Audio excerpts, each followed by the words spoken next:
My name's Shakeel Phinn, super middleweight Canadian champion, and you're watching the Stat TV show. Let's go.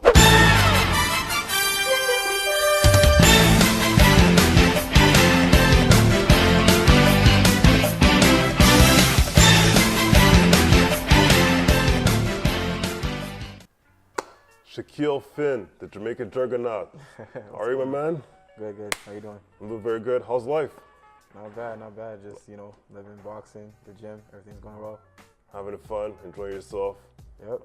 Fighting, going on vacation, spending time with the family. Yeah, all that good stuff. Oh, that's amazing. It's always good to have family when you have people support you around your inner circle. Yeah, so not to waste any time, okay? Talk to me a little bit about yourself. Well, like I said, my name is Shakeel Phinn, 26 years old, professional boxer, Canadian champion, well, super middle Canadian champion. I started boxing when I was 21 years old, so I've been boxing for about 5 years. Okay. I had 50 amateur fights in a span of 3 years, and I turned pro in 2015. And I had my first pro fight January 31st, 2015. So I'm in my third year of boxing, professional boxing. And I've had 13 fights so far. Oh, that's blessed. That's amazing. Who are some of your early influence in boxing? Boxing, my idol, I can say my idol, the boxer that I look at the most is probably Mike Tyson. Mike Tyson. I love Tyson. I love the way he moves. Even when I first started boxing, it's just like something that I want to try and move like him and be like him. But there's a list of guys like Muhammad Ali. Never try to imitate what he does, but just like as a person, as a whole, as a boxer, and as a person, he's like obviously the greatest. Yeah. You got to put Floyd Mayweather in there. Yeah. Defensive genius. Genius. I like Marvin Hagler. He was amazing too. Dangerous guy, southpaw. Similar style like me too. Just come forward and you get hit and hit back kind of thing. So I kind of style like that too. So you mentioned all those boxers right now, right? What are some of the techniques you took from them that you applied in your boxing fight all the time when you fight against another opponent? Well, like from Tyson, I guess you could say just I want to be as explosive as him. So I always try to practice being explosive and the same kind of head movement, really the bob and weaving. I like that from him. Floyd, obviously, it's like when you're moving around the ring, you just don't want to, you want to work on your angles and, maybe play around a little bit and use your jab a lot and try to counter a lot with the right hand. Marvin Hagler is just come forward, bruiser type, like non-stop and breaking down fighters. That's my style. So I won't do well in a 6-round fight, but I'll do better in like an 8-round or a 10-round fight because I like to break guys down. That's kind of my style. When you look at today's boxing, like in all your professional career, you participated in 14 fight, right? Yeah. Well, 13. I'm gonna do my 14. 14. That's right. What was your one of your biggest moment, and which one was your toughest fight so far? All right, so I'll do 3. So, well, obviously my first fight's my first fight. That's obviously like a huge thing. My second fight is probably the learning experience I got the most from is because it was my first loss and my first and only loss in my second fight. So I learned the ups and downs of boxing and how things can switch really fast. So after my first fight, Ian, my coach, was getting all these calls from all these different people saying, "Oh, Shaq is good. We want Shaq. We want this. We want him on this card. We want him to sign with this people." And then when I had my second fight on a big stage, it was on the Adonis Stevenson Sakio Bika undercard. Yeah. It was in Quebec City at the Pepsi Coliseum, well, now it's the Videotron Center. And so bright lights, PBC card, and I was like in awe, Got out there and lost a decision to a guy I should have beat, but he was just a better guy that night. I kind of just like froze. So I lost that fight. And then after that, all the people who were calling my coach didn't call back, right? Wow. So it was just quick like that. People who were like saying this guy's good said Shaq probably shouldn't be boxing anymore. So I learned a lot from that loss. I learned who were the people that were with me and who weren't with me too. So obviously people who were with me are all calling me, and my girlfriend and my coach and my parents and my family and my friends were really close and helped me get back on my feet. And then I took a fight in Baltimore on like 2 weeks notice. Went there and beat a guy from Baltimore in the States. Won a 4-round decision. So then I said I was back. My toughest challenge was probably against a guy named Guillaume Coudet. Guillaume Coudet, okay. Yeah, that was in Sorel. Sorrel. So I was 4-1 at the time, and he was 6-0 with like 5 knockouts. So he was like he was known for having a lot of power. Hockey player, one of those the enforcers in hockey, and so we went to his hometown. Not a lot of people want to fight him, and my coach said, "Yo, there's a guy you can beat, and it'll be a good fight for you. You know, we can set stuff up for the future. You know." So there was 2 prospects basically fighting each other. So I went to his hometown in Sorrel, and we did the co-main event that night.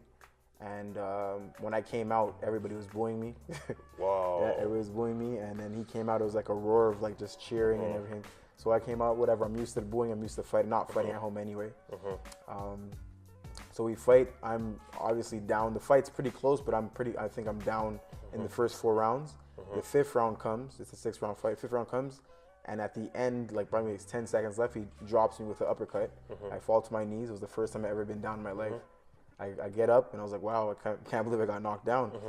And 10 seconds were up, whatever, went back to my corner, and then my Ian says to me, if you want to win this fight, you have to knock him out because you're going to be down. Or if you want to just be content with losing, then just go out and continue fighting how you were fighting. So I said, no, I want to win. So I came out, and then I just came out like I really wanted it. So I hit him with the first big right hand I hit him with. I had him staggered all over the place. Making him dizzy a little bit. Yeah, he was all over, like the whole, he was all over the place, and I was just trying to finish him off the whole round. And then I finally caught him with the final combination, maybe in the last second of the fight, actually. Last second. And he drops. He goes down to the floor. He tries to get back up. He drops again. He tries to get back up another time, and he drops again. Then he finally gets up. He's like this, and the ref calls it off. So then I basically won the fight by KO. Wow. You know, like the last second, basically. If the ref would have said, no, you're good, then I would have lost. But the ref called it off, and I won that fight. So that was probably one of my most memorable, toughest fights for sure. Toughest fight. And my greatest achievement, obviously, is my Canadian title that I won early last year, February. So congrats to that. Yeah, so I got crowned the Canadian champion, so that was really cool. And it's brought me a lot of things, so yeah. Did you saw that success is coming that fast, and you've been boxing within 3 years? Years, man. You saw that success coming that fast? Well, I didn't even think that was gonna happen anytime soon. Like you know, Canadian title, like it's a good thing to have, and I didn't think after it was like my first year, then I was going to my second year. I didn't think I was gonna go for Canadian title so fast, but it happened. The opportunity arose, and we took it, and we got it. So yeah. And that's great. That's really, really great. Now, you went to Vegas. That was like a couple of years ago. Last year. Yes, last year. Yes, that's right. You went to the Floyd Mayweather's gym. Yeah. Trained with the Hall of Fame boxer Eddie Muhammad. Eddie Mustafa Muhammad, yes. Eddie Mustafa Muhammad. Talk to me about that experience. What it was like going to that gym, the atmosphere, being surrounded with legends and greatness. Yeah. Well, you know, like the Mayweather gym itself was like it was almost as like how they described it on like you know the TV and all the interviews that they do. It was pretty cool. They had 2 rings in the gym, pretty big gym, and when I got in there, Eddie Mustafa, my coach messaged my manager, and my manager said to Eddie to take care of me while my coach wasn't there. So he did, and he set up some sparring for me, and it was a great experience. I got to meet Floyd Mayweather's dad, his uncle Roger, the ones that trains him, his other brother, his other uncle Jeff Mayweather.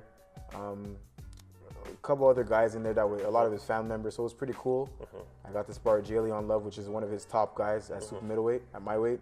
And I got to spar with him 2 times, which went really well. That's great. So it was a great experience. And like they do things a little bit differently there. So when you're sparring, it's not like here when you're sparring, everything's nice and easy. Not nice and easy, but you know, it's cool. Like it's exactly. But over there, it's more like they're talking shit. Like you know, so the guy like as we're boxing, he's like nope. He's like saying no, this guy can't hit me. He can't hit me. So he's like, and then some people's like yo, get Canada out of here. Like stuff like that. So they're all talking shit, but like it's all love. You know, so it was cool. It was cool. Great experience. After we sparred, it was all love. You know, they congratulated me, said, "Yo, you're really good. You have good talent. You have." So it was cool. Good experience. It was a good experience. Yeah. And not only that, but going over there too, you learn a lot exactly from what they teach a lot to other boxers like Mayweather and other boxers too. That's not only coming from Canada, but all coming from overseas too. Yeah. And they always focus on the craft to be the best way to be today. Definitely. What do you see yourself 10 to 15 years from now? 10, 15 years from now. So 10, 15. I haven't thought that far, but I'm hoping to obviously my goal, my big goal is to be a world champion, and hopefully that can happen in the next maybe 3-4 years. So get a world championship. After that, probably get a couple gyms, not just Donnybrook. Get a couple gyms going, or one big gym that all people of all walks of life come to, big pros to people just trying to get a good workout in, and yeah, make a name for myself in the boxing community, obviously around the world too. So that'd be definitely my goal for sure. That's good too. Me personally, you have that personality, not only to open up gyms all over Canada, but be probably some kind of activist. You see yourself doing that one day, or like an actor like Muhammad Ali, or having a foundation like a couple of professional athletes? You know, like I people say I do speak well. Like if I go to like motivational speaking kind of stuff like that, I definitely like to do that. Like kind of uplift some kids and you know, help a lot of people out. Like that would be definitely something I love to do too, for sure. Like Muhammad Ali is definitely like on like a different level. But if I can do like 1% of what he's done in a lifetime, then I would definitely like to do that for sure. Okay, and before we leave, okay, your next fight this month, March 30th. Yep. We don't know exactly who's the opponent. No, guy from Mexico. Guy from Mexico. A little step up in competition. He's 12-1 with 3 draws. So it's going to be a good show. 10-round fight. I should be hoping to be the main event of on that card in the casino. It's good. I'm excited. Working hard. Getting some good sparring in, and I'm ready to fight. And why do you think for you it's so important to be part of the main event? Sorry? Why do you think it's so important for you to be part of the main event? Well, you know, the past couple casino shows, I'm the one who's bringing in most of the people in the casino. It's like pretty much my crowd there. So the same thing like this time, I'm going to bring a whole bunch of people. It's going to be Team Phinn in the building, That's so right. it's going to be good. Jamaican juggernaut. Exactly. So that's what I want. I want to shine. So I want them to see why I'm there, and I want to be the main event. So I want all the attention, kind of thing. So. All right, man. Yeah. Unfortunately, our time is very much limited. Mr. Phinn, thank you so much for having the one-on-one interview on the Stats TV show. Yeah, I wish you nothing but success, love, and keep working hard and strive for greatness. Thank you, man. All right. Thanks, bro. Stay right there. Up. Use your reach. Don't come off the back foot. Cool. Stay on the back foot. All right, Hit cool. it. That's it. Up. There you go. That's it. So up. And then shake. Hands back up here. Up.